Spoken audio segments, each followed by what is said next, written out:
महान प्रभु यीशु मसीह के नाम से मेरे सभी श्रोतागणों को स्नेह वंदना। इस आशीषमय सुबह परमेश्वर का वचन पहला थिस्सलुनीकियों की पत्री 2 अध्याय 4 वचन में इस प्रकार पढ़ते हैं। पर जैसा परमेश्वर ने हमें योग्य ठहराकर सुसमाचार सौंपा, हम वैसे ही वर्णन करते हैं, और इसमें मनुष्यों को नहीं परंतु परमेश्वर को जो हमारे मनों को जांचता है प्रसन्न करते हैं। इस आशीषित वचन को आधार मानकर परमेश्वर को प्रसन्न करने वाली सेवकाई इस विषय पर आश्रित होकर कुछ समय मनन करें। इस अध्याय के 1 से लेकर 12 तक के वचनों को पढ़कर मनन करते हैं तो हमारी सेवकाई के कारण परमेश्वर को प्रसन्नता होने के लिए किस प्रकार होना है उसका सारांश हम पढ़कर मनन कर सकते हैं। यदि इन सब को एकत्रित करते हैं तो 2 बातें जो बुनियादी आधार है, अर्थात परमेश्वर को प्रसन्न करने वाले सेवक बनने के लिए, सेवकाई करने के लिए बुनियादी आधार के रूप में 2 बातों को हमें मनन करना है। पहला, हमारी सेवकाई फलदायक होना है। दूसरा, हमारी सेवकाई परमेश्वर को महिमा देने वाली होना है। क्या है जो हमारी सेवकाई फलदायक होने का अर्थ? इसके पहले वचन में ही प्रेरित पौलुस बोल रहा है, हे भाइयों, तुम आप ही जानते हो कि हमारा तुम्हारे पास आना व्यर्थ ना हुआ। उनके प्रवृत्ति से, उनके जीवन के माध्यम से सुसमाचार के गवाह बन गए हैं। उनका जीवन उनके सामने एक खुली किताब की तरह थी। दुरुपदेश से, अधार्मिक कार्यों, अनैतिक, अत्याग्रह जैसे आरोप उनके ऊपर लगाया गया। यही नहीं, जब उनके ऊपर लगाया तब वे धैर्य पूर्वक उन सब का सामना करके यह बताया गया, दुष्ट प्रचार के ऊपर उनके जीवन में और उनके सेवकाई में कोई भागीदारी है ही नहीं। इस बात की गवाही का बोध उन्हें है।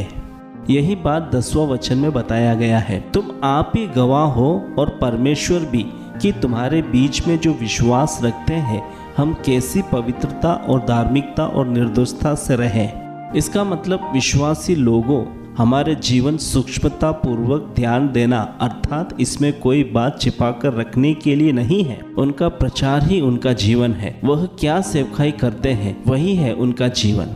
उनका गुण और फल क्या है आपको मालूम है। एक बहुत बड़ा समूह मन फिराव की तरफ आ रहा है। मसीह यीशु की ओर आकर्षित होकर वे स्थिर हो गए हैं।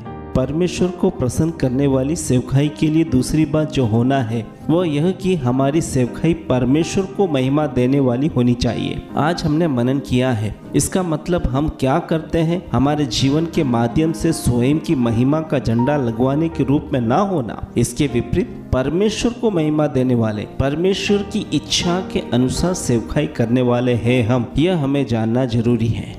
11वां और 12वां वचन में यह बताया गया है, जैसे तुम जानते हो कि जैसे पिता अपने बालक के साथ वर्ताव करता है वैसे ही हम तुम में से हर एक को भी उपदेश करते हैं और शांति देते हैं और समझाते थे कि तुम्हारा चाल चलन परमेश्वर के योग्य हो जो तुम्हें अपने राज्य और महिमा में बुलाता है।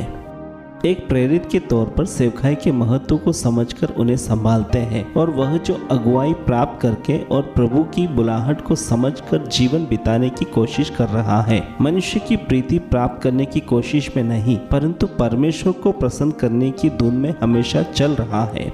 यही था उसके सेवकाई का सर्वप्रथम इच्छा। इसलिए प्रिय लोगों, हम अपने आप को समर्पित करें। इस वचन के आधार पर हम अपने आप को जांचें। हमारी सेवकाई हमारे जीवन शैली होने पाए। दोनों के लिए 2 अलग अलग रीति नहीं होना है। सेवकाई ही हमारा जीवन होना है। समाज के सामने एक खुली किताब की तरह होना है।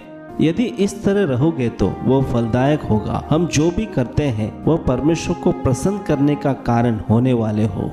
आंखों को बंद करें, प्रार्थना करें। परम पवित्र पिता, हम जो भी करते हैं प्रभु के सामने मान सम्मान प्राप्त करने के लिए सहायता करना, हमारा जीवन फलदायक हो जाए। सारी चुनौतियों पर जय प्राप्त करने का अनुग्रह और कृपा प्रदान करना। पिता परमेश्वर, हमारा जीवन मनुष्य के सामने मान सम्मान प्राप्त करने के लिए नहीं परंतु परमेश्वर को प्रसन्न करने वाला जीवन जीने के लिए सहायता करना। प्रार्थना सुना इसलिए धन्यवाद। सारा आदर महिमा मान आपको मिले, मांगते प्रभु यीशु मसीह के नाम से, आमीन, आमीन, आमीन। Have a very blessed day. God bless you all abundantly.